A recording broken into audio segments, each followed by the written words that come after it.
নবীর উম্মতের দল।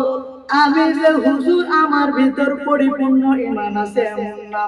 আপনি যে বড় বুজুর্গ, আপনার ভিতরে যে পরিপূর্ণ ঈমান আছে এমনটাও না। আমি বুজুর্গ, আমার নামাজ যে আল্লাহর কাছে কবুল হইতেছে এমনটা না। আগের জামানার একজন কাফিরের ভিতরে যে পরিমাণ ঈমান ছিল, এখন আমি হুজুর হয়েও আমার ভিতরে এমন ঈমান নাই। আমি বড় হুজুর হয়েছি, আমার নামাজের ভিতর কোনো তাকওয়া নাই। কিন্তু আগের জামানার একজন কাঠুরের ভিতরে নামাজের জন্য যেমন তাকওয়া ভয় ছিল, আমি হুজুর হয়েও আমার ভিতরে এমন তাকওয়া এখন আনতে পারি নাই।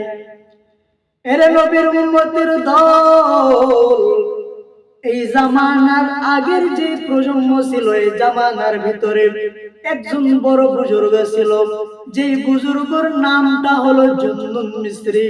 এত বড় একজন বুজুর্গ, এই বুজুর্গ কোনদিন বেজামাতে জামাত ছাড়া নামাজ পড়ে নাই। এই আল্লাহর বুজুর্গ একদিন এক পা দুপা করে করে জঙ্গল দিয়ে রওনা দিয়েছে। কিছু দূর যাওয়ার পরে যখন নামাজের টাইমটা চলে আসছে, নামাজ আদায় করবেন, কিন্তু একটা জামাতকে পরিপূর্ণ করার জন্য, জামাতকে প্রাধান্য দেওয়ার জন্য অন্তত দুইজন ব্যক্তির প্রয়োজন হয়। ওই জঙ্গলে দুইজন ব্যক্তি কোনোভাবেই খুঁজে পাইতেছিলেন না। জুন্নুন মিস্ত্রি পাগল পারা হয়ে গেলেন নামাজের জন্য। অনেক খোঁজাখুঁজি করার পর একজন কাঠুরিকে পাইছেন, কাঠুরির কাছে চলে গেলেন, গিয়ে বলেন, ও কাঠুরি ভাই, আমি নামাজ আদায় করব, তুমিও কি আমার সাথে একটু জামাতে শরীক হবা? কাঠুরি বলে, আমি এখন কাঠ কাটতেছি, এখন নামাজ আদায় করতে পারবো না। কাঠুরি বলে, আমি পড়ে নামাজ আদায় করব। বলে, আপনি যদি আমার সাথে জামাতে শামিল হন আমি অনেক খুশি হব। এক পর্যায়ে কাঠুরি রাজি হয়ে গেলেন।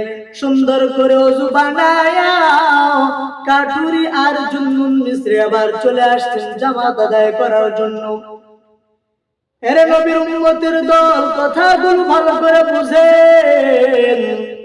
কাঠুরি আসার পরে যখন কাঠুরিকে সামনে দিলেন নামাজ আদায় করানোর জন্য, এই জামানার বড় বড় ডক্টর ইঞ্জিনিয়ার যারা রয়েছে, এরা ইন্না আতাইনা কুলুহাল্লা দিয়ে নামাজ আদায় করাইবে এই সাহসটাও এখনো করতে পারে না। কিন্তু আগের জামানায় একজন কাঠুরি পরিপূর্ণভাবে নামাজগুলো আদায় করাইতে পারতো। এবার কাঠুরি চলে আসছেন, নামাজে দাঁড়াইছেন, আমরা নামাজ আদায় করি আল্লাহু আকবার বলে, আলহামদুলিল্লাহি রাব্বিল আলামিন আর রহমানির রহিম, এইভাবে বলে বলে আমরা সামনে অগ্রসর হই। কিন্তু কাঠুরি নামাজে দাঁড়াইছেন, আল্লাহু আকবার বলছেন।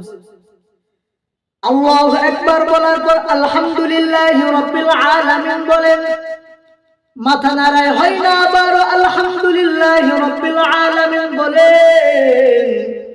আমরা আলহামদুলিল্লাহ একবার বলে পরের আয়াতে চলে যাই। কাঠুরি আলহামদুলিল্লাহ 5 বার 7 বার বলেন, এরপরে পরের আয়াতে চলে গেলেন, আর রহমানির রহিম হয় নাই, আবারও 5 বার 7 বার বলে বলে প্রত্যেক আয়াত এইভাবে 5 বার 7 বার বলে বলে সামনে চলে গেলেন। নামাজ শেষ হতে লাগতো 5 মিনিট। এই নামাজ শেষ করেছে কাঠুরি 10 মিনিট, 15 মিনিট, 20 মিনিটের। নামাজ শেষ হয়ে গেল। এবার জুন্নুন মিসরি রাগান্বিত হয়ে গেলেন, আমিও তো নামাজ পড়ি, কিন্তু এমন ভাবে তো কোনোদিন নামাজ পড়ি নাই। তুমি কেন এমন করে নামাজ পড়েছো, কেমনে আদায় করলাম আমারে বলো। বলে, ও বুজুর্গ, আমি তো অনেক গুনাহগার, এই জন্য এমন করে নামাজ পড়ি। বলে, গুনাহগার হইলে কি এমন করে নামাজ আদায় করতে হয়? বলে, আমি এমনি নামাজ পড়ি, তার কারণটা হলো আমি আলহামদুলিল্লাহ বলি, আমার খোদা কোনোভাবেই আমার কথার উত্তর দেয় না।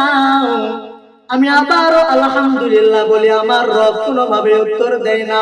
5 বার 7 বার একটা আয়াত বলার পরে যখন আমার খোদা আমার কথার উত্তর দেয়, আমি তখন পরের আয়াতে চলে যায়, আবার পরের আয়াত 5-7 বার বলি, আমার রব কোনোভাবেই উত্তর দেয় না।